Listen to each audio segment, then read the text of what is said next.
Gold, trusted gold buyers. మీరు తాకట్టు పెట్టిన బంగారాన్ని విడిపించి ఈ రోజు ఉన్న మార్కెట్ ధరకు కొనబడను.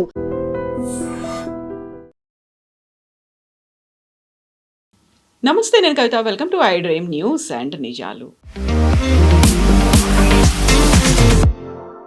బంగ్లాదేశ్లో జనరల్ ఎలక్షన్స్ రేపు జరగబోతున్నాయి. ఇమ్మీడియట్గా కౌంటింగ్ స్టార్ట్ అవుతుంది. శుక్రవారం రోజు రిజల్ట్స్ అనేవి రాబోతున్నాయి.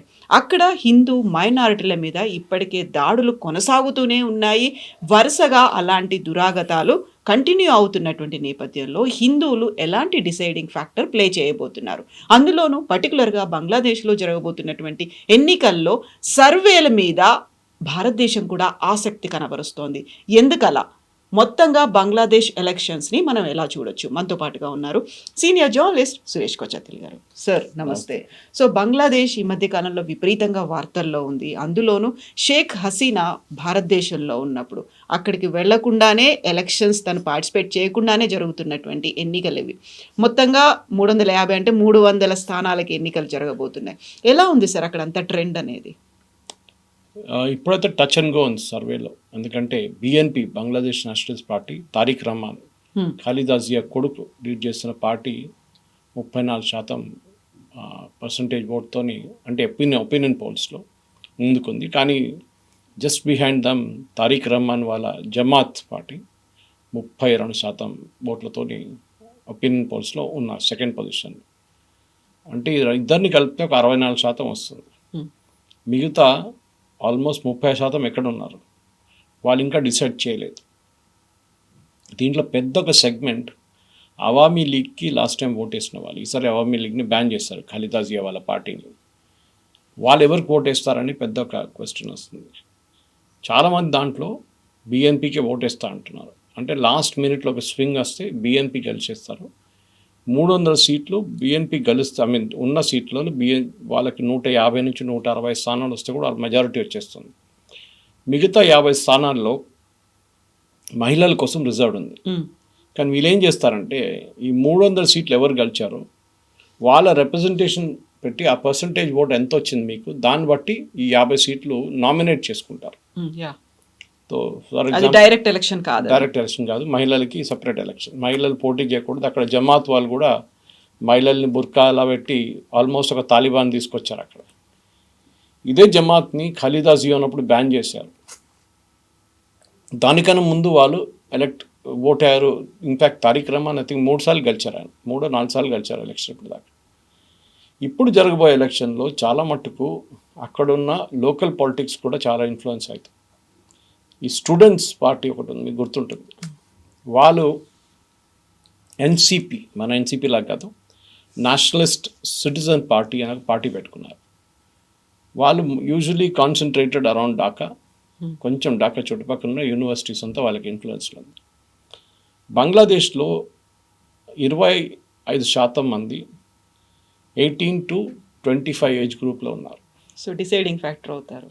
1/4. సో డెఫినెట్గా వాళ్ళు డిసైడింగ్ ఫ్యాక్టర్ అవుతారు. వాళ్ళు ఎవరికి ఓటేస్తారు? ఒకటి అవామీ లీగ్, ఇంకోటి బిఎన్పి. సో డెఫినెట్గా నా అంచనా ప్రకారం ఏమైనా ఒపీనియన్ పోల్స్ ఏం చూపిస్తున్నా అంటే, అవామీ లీగ్ పార్టీ వాళ్ళంతా ఆల్మోస్ట్ 80% బిఎన్పికి ఓటేస్తారు.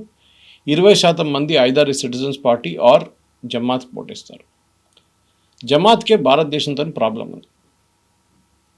ఎందుకంటే మనకు గుర్తుంటుంది, 1971 వార్లో పాకిస్తాన్ని సపోర్ట్ చేసిన వాళ్ళు జమాత్ ఇస్లామీ మన దగ్గర ఉంది, వాళ్ళ దగ్గర జమాత్ అంటారు.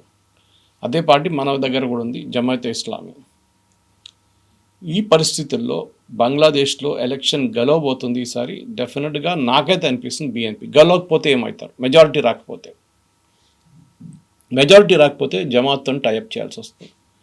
జమాత్తో టైఅప్ చేస్తే చాలా మటుకు కాంప్రమైజ్ చేయాల్సి వస్తుంది. వాళ్ళ ప్రిన్సిపల్స్ ఇండిపెండెంట్గా ఆపరేట్ చేయలేరు. దీని అన్నిటి నడుమిట్లో అక్కడున్న local politics with international politics. కొన్ని రోజుల ముందు దాకా ఈవెన్ షేక్ హసీనా ఉన్నప్పుడు కూడా చైనాని, ఇండియాని చాలా బాగా మేనేజ్ చేసుకుందాము.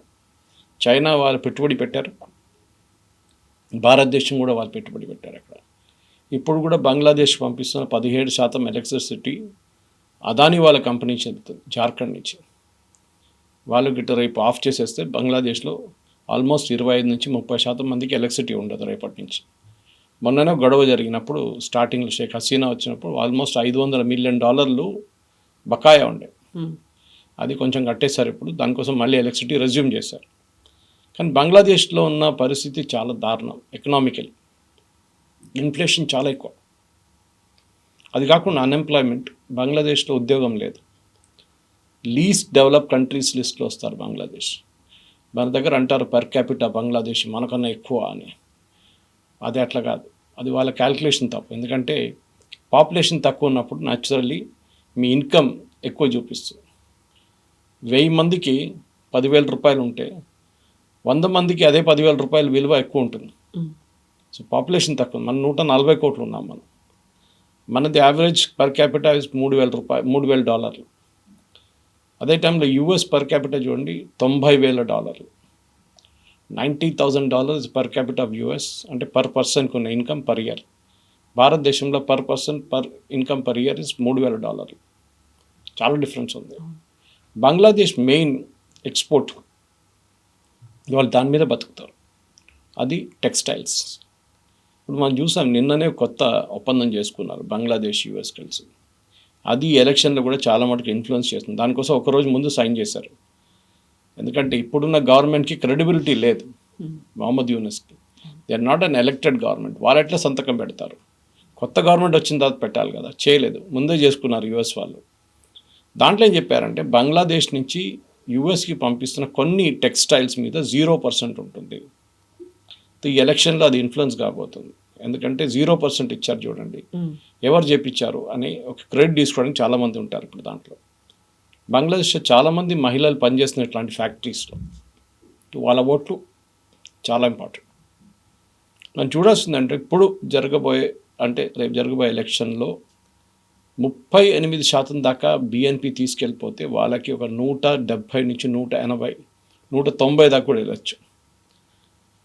పాకిస్తాన్కి ఒక రోల్ కూడా ఉంది దాంట్లో. అక్కడ పాకిస్తాన్ సపోర్ట్ చేస్తుంది ఈ స్టూడెంట్స్ వింగ్ని. అది కాకుండా that is NCP plus Jamaat ఇప్పుడు షేక్ హసీనా టైంలో బ్యాన్ చేస్తుంది, మీకు గుర్తుంటారు. ఎలక్షన్లో పోటీ చేయలేరు వాళ్ళు. ఇప్పుడు షేక్ హసీనాని బ్యాన్ చేశారు. బంగ్లాదేశ్ ఎలక్షన్ ఒక షామ్. ఎందుకంటే ఇంటర్నేషనల్ లెవెల్లో ఒక పార్టీని మీరు పోటీ చేయకుండా ఉండడానికి బ్యాన్ చేస్తే then that is a sham. ఎందుకంటే ప్రెసిడెంట్ ట్రంప్ ఎప్పుడు వెనజువేలా గురించి చెప్తూ ఉంటారు. అక్కడ అదే జరుగుతుంది. ఆపోజిషన్ లీడర్ని వాళ్ళ కంట్రీ నుంచి బయటికి తీశారు. ఇదే బంగ్లాదేశ్లో జరుగుతుంది కదా. So why is US accepting it? అది మనం ఫస్ట్ క్వశ్చన్ అనమాట. కానీ కవిత గారు ఇప్పుడు చెప్పిన దాని ప్రకారం బంగ్లాదేశ్లో ఎవరు గెలిచినా కానీ BNP or Jamaat or NCP or a coalition of all this, వాళ్ళ ఎకానమీ చాలా పెద్ద ప్రాబ్లంలో ఉంది. పాకిస్తాన్ కన్నా దారుణ స్థితిలో ఉన్నారు బంగ్లాదేశ్. కానీ అక్కడ అడ్వాంటేజ్ ఏంటంటే యూఎస్ పెద్ద పెట్టుబడి పెడుతున్నారు అక్కడ. వాళ్ళకి యూఎస్కి బంగ్లాదేశ్ని చైనాని కౌంటర్ చేయడానికి వాడుకుంటారు. ఎస్పెషల్లీ సౌత్ చైనా సీ కానివ్వండి, నార్త్ బంగ్లాదేశ్లో కూర్చుంటే వాళ్ళకి చైనా టిబెట్ వైపు నుంచి చైనాని మానిటర్ చేయొచ్చు వాళ్ళు. బంగ్లాదేశ్ కూడా అప్పుడప్పుడు హిందువుల మీద మనం చూస్తుంటారు రెగ్యులర్గా దాడి జరుగుతుంది. అది ఓపెన్ చేశారు ఇప్పుడు కామెంటరీతోని, దట్ హిందువుల మీద చాలా మటుకు దాడి జరుగుతుంది.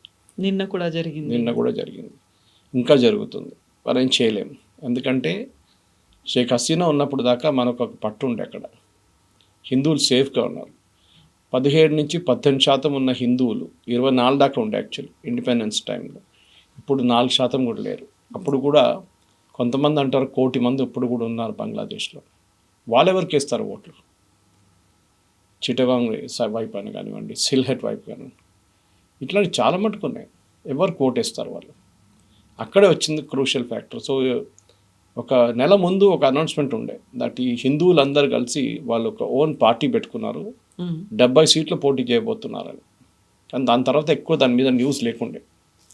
బహుశా ఈ ఎలక్షన్లో ఒక 50 స్థానాలు వాళ్ళు పోటీ చేస్తారు.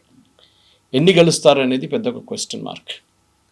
ఎందుకంటే హిందువులు ఒకరే ఓటేసి గెలవడం అంటే బంగ్లాదేశ్లో ఇంపాసిబుల్. బంగ్లాదేశ్ ఇప్పుడు అందరూ చెప్తున్నారు ఏంటంటే ఒక తాలిబాన్ రూల్డ్ ఆఫ్ఘనిస్తాన్ లాగా మారిపోతుంది బంగ్లాదేశ్. బిఎన్పి కొంత మహిళల్ని పార్టీ ఎలక్షన్లో పెట్టారు క్యాండిడేట్గా. జమాత్ ఇస్లామీ ఒక్క మహిళని కూడా ఎలక్షన్లో పోటీ చేయలేదు. వాళ్ళేంటంటే మహిళలకి బయట వెళ్తే పరదా వేసుకోవాలి, మహిళలు పోటీ చేయడానికి కాదు, వాళ్ళు ఇల్లు చూసుకోవాలి, అంతే వాళ్ళ పని. So that is typically Taliban mind set.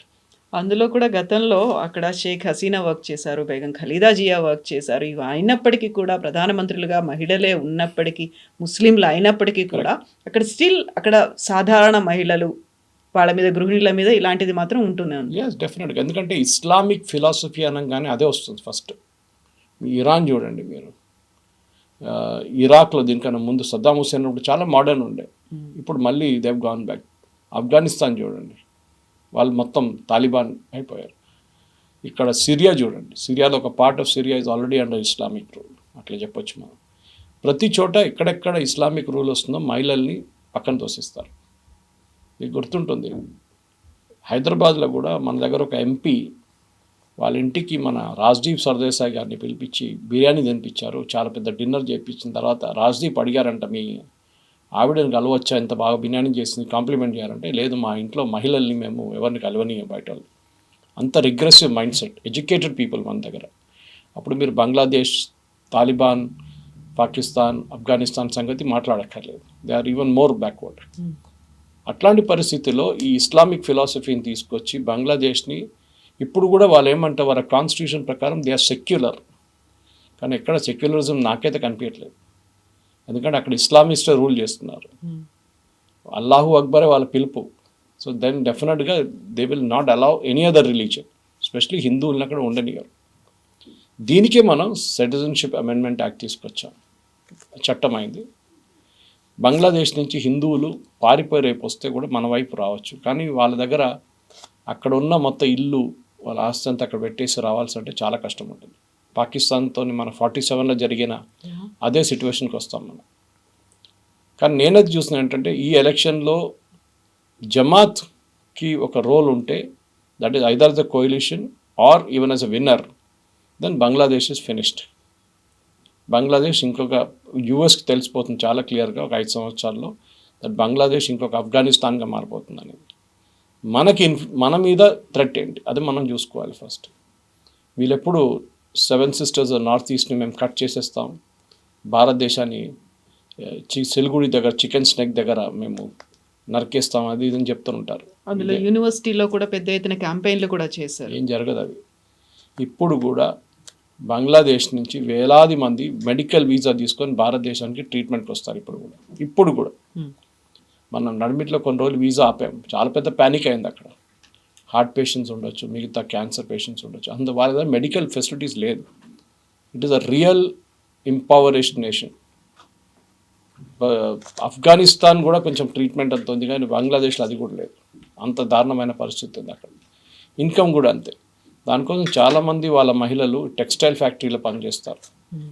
ఇప్పుడు యూఎస్ ఇంత 0% ఎందుకు ఇచ్చారంటే, వాళ్ళు అంటున్నారు వాళ్ళ పేదోళ్ళు, మహిళలకు ఉద్యోగం కావాలి కదా, అక్కడ మహిళలకి మనం టారిఫ్ పెడితే వాళ్ళకి డిమాండ్ ఉండదు, ప్రోడక్ట్ ఉండదు, మహిళలకు ఉద్యోగం ఉండదు, మనం సపోర్ట్ చేయాల్సి చెప్పి యూఎస్ లాజిక్ అదనమాట.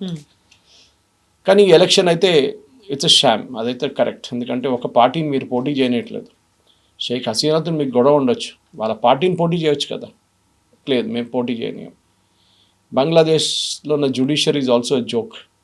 అది ఈవెన్ షేక్ హసీనా టైంలో ఉన్నప్పుడు వాళ్ళకు సపోర్ట్ చేశారు, ఇప్పుడు వీళ్ళ వైపు సపోర్ట్ చేస్తున్నారు. కానీ అన్నిటికంటే పెద్ద జోకర్ ఈజ్ మొహమ్మద్ యూనిస్. మొహమ్మద్ యూనిసే ఎంటైర్ బంగ్లాదేశ్ని రివర్స్ గేర్లో తీసుకెళ్ళాడు. Economy was doing really good under Sheikh Hasina. మేము చెప్పాను చూడండి, రూమర్స్ ఉండే భారతదేశం కన్నా ఫాస్ట్గా జీడిపి ఎక్కువ ఉంది వాళ్ళది, మనకన్నా ఎక్కువ ఉంది అనేది. అది తప్పు, నేను ఎక్స్ప్లెయిన్ చేశాను మీకు ఆల్రెడీ. కానీ అది కాదు, అక్కడ ఆ టైంలో ఉన్న ఎకానమీ ఇప్పుడు ఇన్ఫ్లేషన్తో, అన్ఎంప్లాయ్మెంట్తో పోరాడుతున్నారు. అక్కడ చాలా వెనుకకి వెళ్ళిపోయారు బంగ్లాదేశ్. దానికి కారణం ఈయనే, మొహమ్మద్ యూనుస్. ఆయన్ని డెఫినెట్గా అమెరికా ప్రాపప్ చేశారు, మన అందరు తెలిసిందే.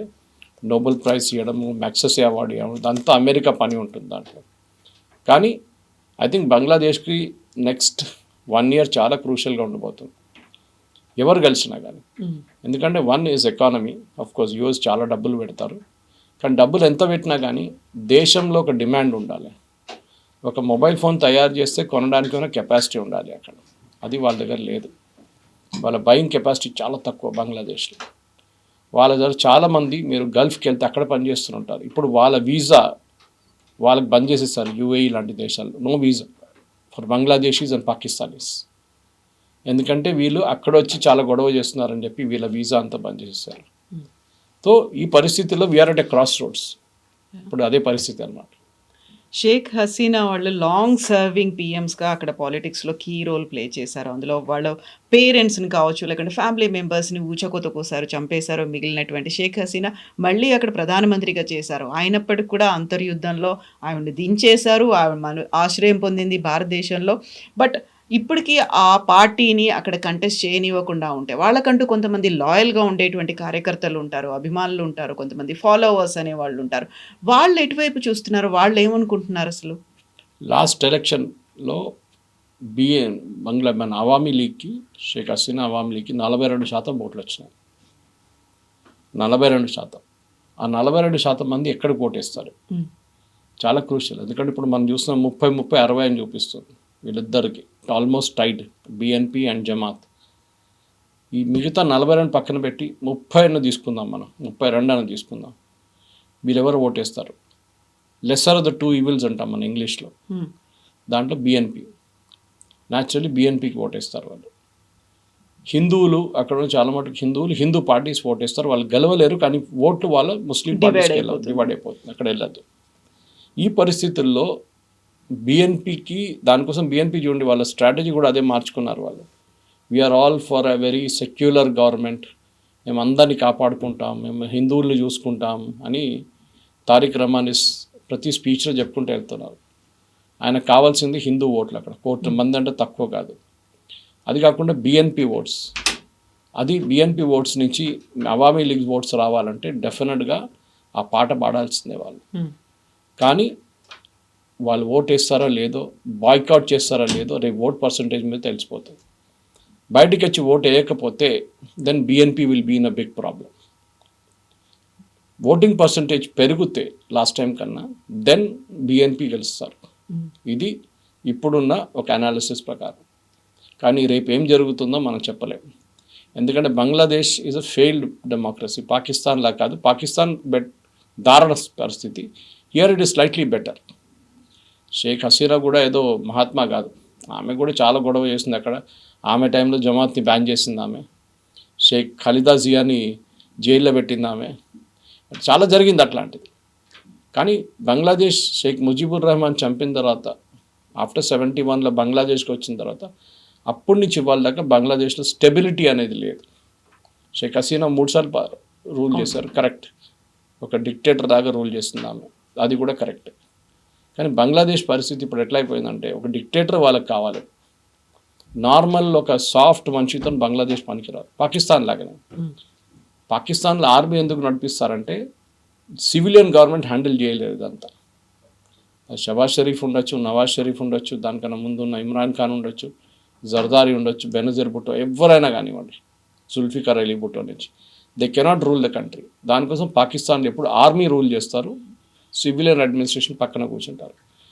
బంగ్లాదేశ్లో బంగ్లాదేశ్ ఆర్మీ మోరల్లెస్ న్యూట్రల్ ఉంటారు. వాళ్ళు చూస్తుంటారు, మీరు ఇప్పుడు దాకా అంత ఎక్కువ గొడవ చేయలేదు. ఖలీదా జియా వాళ్ళ హస్బెండ్ వాజ్ వాళ్ళ అటాక్ చెప్పొచ్చు, మీరు ఖలీదా జియా వాళ్ళ పార్టీ చెప్పొచ్చు దాని గురించి. మీరు మిగతా పార్టీలు కూడా చూడండి, అందరికీ ఆర్మీతో అసోసియేషన్ ఉంది బంగ్లాదేశ్లో. కానీ Bangladesh army never interfered with the election process. వాళ్ళు ఉంటారు పక్కన, కానీ ఎప్పుడు వాళ్ళు అక్కడ కూ లాంచ్ చేయడమో, టేక్ ఓవర్ చేయడమో. ఎందుకంటే పాకిస్తాన్లో అయూబ్ ఖాన్ టైం నుంచి ఇప్పుడు అసీం మునీర్ దాకా ఆర్మీ పరిపాలిస్తున్నారు. పాకిస్తాన్లో అంటారు చూడండి, army and Allah will rule the country అని, అదంతే సంగతి. ఆ పరిస్థితిలో ఉన్నాం. సో డెఫినెట్గా పాకిస్తాన్ ఇన్ఫ్లుయెన్స్ మనకు వరీ ఫ్యాక్టర్ యాక్చువల్. ఎందుకంటే మనం చూసాం, క్రికెట్ది కూడా చూసాం పాలిటిక్స్. బంగ్లాదేశ్ని పాకిస్తాన్ సపోర్ట్ చేస్తున్నారు క్రికెట్ బాయ్కాట్లో. బంగ్లాదేశ్ పాకిస్తాన్ దగ్గర అంటున్నారు, మీ ఇండియాతో మ్యాచ్ ఆడాలి, వీఆర్ లైక్ బ్రదర్స్. ఆ యాటిట్యూడ్కి వచ్చేసారు వాళ్ళు.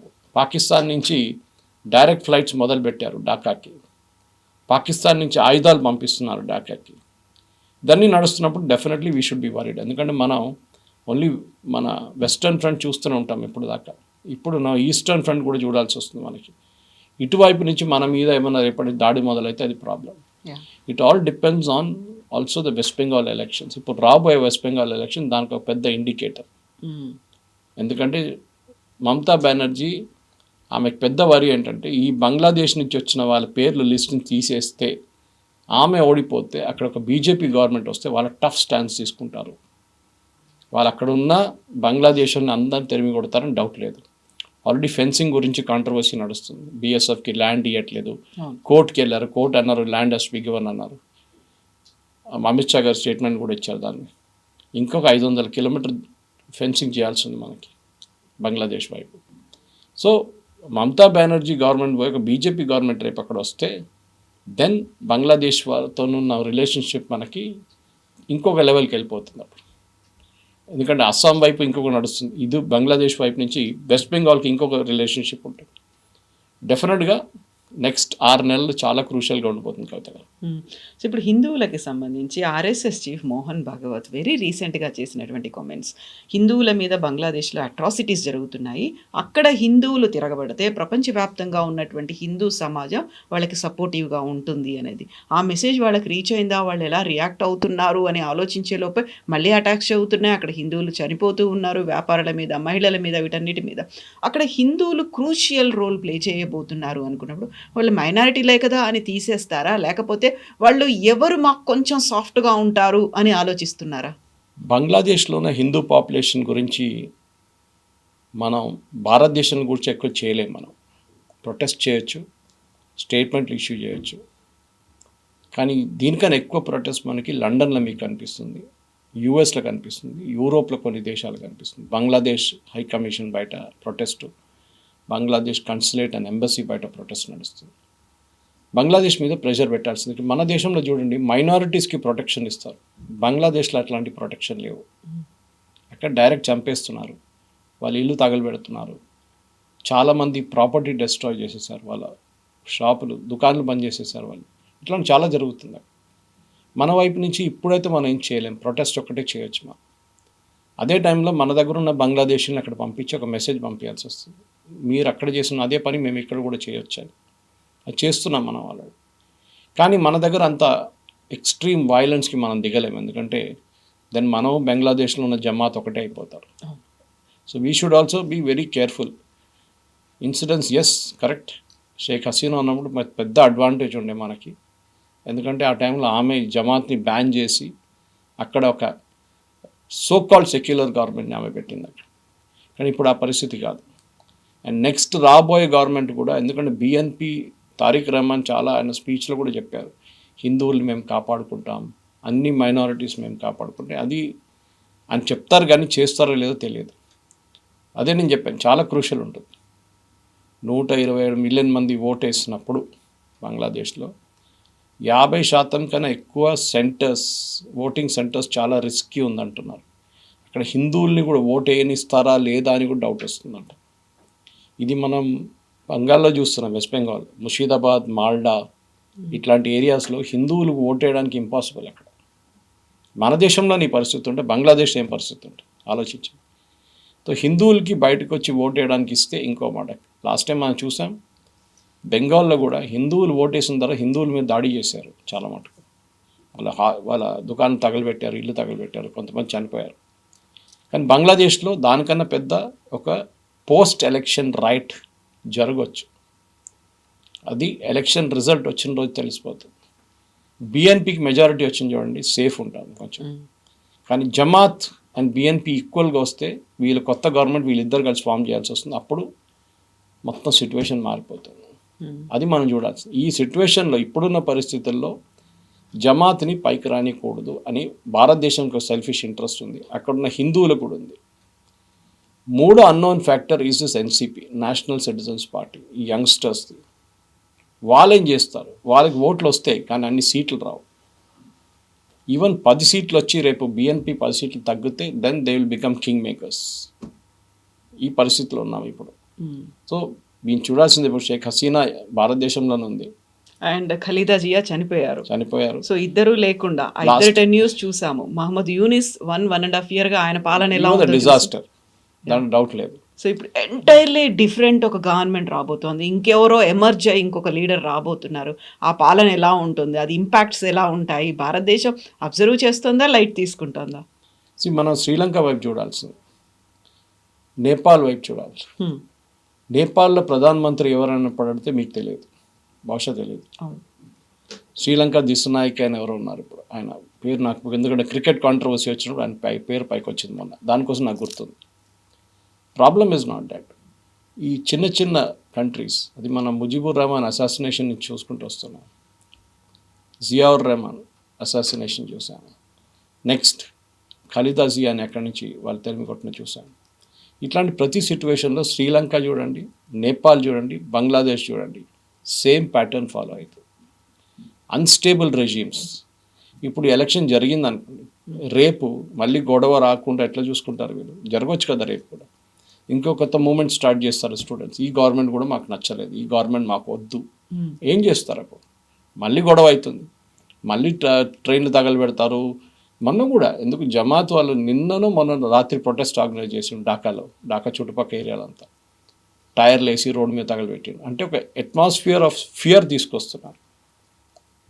మీరు గిట్ట బిఎన్పికి ఓటేస్తే ఆర్ షేక్ హసీనా వాళ్ళ పార్టీ వాళ్ళు ఇంకా స్టూడెంట్స్ పార్టీకి కాకుండా హిందువులతో వెళ్ళి కుమ్మక్కే ఓటేస్తే దెన్ మేము మిమ్మల్ని చూసుకుంటాం అని చెప్పి ఒక ఓపెన్ థ్రెట్ వచ్చేస్తుంది. సో మనం ఇజ్రాయలీస్ గురించి ఎప్పుడు మాట్లాడుతుంటాం, they are a threatened generation అని. బంగ్లాదేశ్లో ఉన్న హిందువులు కూడా అదే సంగతి, they are also generation at risk అన్నమాట. వాళ్ళని కాపాడుకోవాల్సిన రెస్పాన్సిబిలిటీ మనది. And that is where Sarsanghchalak గారి స్టేట్మెంట్ చాలా ఇంపార్టెంట్. వాళ్ళ యూనిటీ లోకం మొత్తం wherever you are, US, Europe, మీరు ఆస్ట్రేలియా, ఏ కాంటినెంట్లో ఉన్నా కానీ బంగ్లాదేశ్ మీద ప్రెషర్ పెట్టాల్సి వస్తుంది. అండ్ బంగ్లాదేశ్ మీద ప్రెషర్ పెట్టాలంటే యుఎస్, యూకే, యూరోపియన్ యూనియన్ లాంటి దేశాల మీద ప్రెషర్ పెట్టాల్సి వస్తుంది. వీళ్ళందరూ హ్యూమన్ రైట్స్ గురించి మాట్లాడతారు, అందరూ పెద్ద పెద్ద ఫ్రీడమ్ ఆఫ్ ఎక్స్ప్రెషన్ గురించి మాట్లాడతారు, ప్రెస్ ఫ్రీడమ్ గురించి మాట్లాడతారు. బంగ్లాదేశ్లో ఏం లేదు. సో వీళ్ళ మీద ప్రెషర్ పెట్టాల్సి వస్తుంది, యూరోపియన్ గవర్నమెంట్స్ మీద పెట్టాలి, యుఎస్ గవర్నమెంట్ ప్రెషర్ పెట్టి మీరు డిక్టేట్ చేయాలి. అక్కడున్న హిందువుల సంగతి చూడండి ఏం చేస్తున్నారు. హిట్లర్ ఇజ్రాయలీస్తో చేసిన, జ్యూస్తో చేసిన అదే పని బంగ్లాదేశ్లో అక్కడున్న జమాత్ వాళ్ళు చేస్తున్నారు. హిందువులను చంపుతున్నారు, వాళ్ళ ఇల్లు తగలబెడుతున్నారు. They need protection. మనం ఇండియా ఎంతో ప్రొటెస్ట్ చేసినా కానీ సీరియస్గా తీసుకోరు, because we have a natural affinity, మనకు ఒక సెల్ఫిష్ ఇంట్రెస్ట్ ఉంది దాంట్లో. కానీ బయట ఉన్న నాన్ రెసిడెంట్స్ ఇండియన్స్ కానీ, పీపుల్ ఆఫ్ ఇండియన్ ఆరిజిన్ కానీ, అమెరికాలో ఉన్న చాలా మటుకు కాంగ్రెస్ మెన్ కానీ, యూకేలో ఉన్న చాలా మటుకు ఎంపీస్ కానీ, మినిస్టర్స్ ఇండియన్ ఆరిజిన్లో ఉన్న వీళ్ళందరూ ప్రెషర్ పెట్టాల్సిందే. ప్రెషర్ పెడితే డెఫినెట్గా బంగ్లాదేశ్ గవర్నమెంట్ మీద ఒక నిఘా ఉంటుంది. రేపు వాళ్ళ మీద శాంక్షన్స్ కూడా పెట్టవచ్చు. ఆ పరిస్థితికి మనం తీసుకురావాలి వీళ్ళు. Yes sir, thank you so much. Thank you very much. నిజంగా ప్రస్తుతం ఉన్నటువంటి సమాజం దేనికి ప్రయారిటీ ఇస్తుంది? ఆర్థిక సంబంధాల చుట్టూ మాత్రమే తిరుగుతోంది. మళ్ళీ ఎన్నికలంగానే చాలా విరక్తి కలుగుతాను. మంచి అనిపిస్తుంది కదా, లేడీస్ కూడా ఛాలెంజింగ్ జాబ్స్ చేసినప్పుడు చాలా బాగుంటది. ట్రాఫిక్ అసిస్టెంట్స్ గా నియమించిన ట్రాన్స్జెండర్స్ అందరితో సాల్యూట్ చేయించుకుంటున్నారు. ఫుడ్ డెలివరీ ఇవ్వటానికి వెళ్ళినటువంటి డెలివరీ బాయ్ అనిల్ పై కళ్ళ ముందు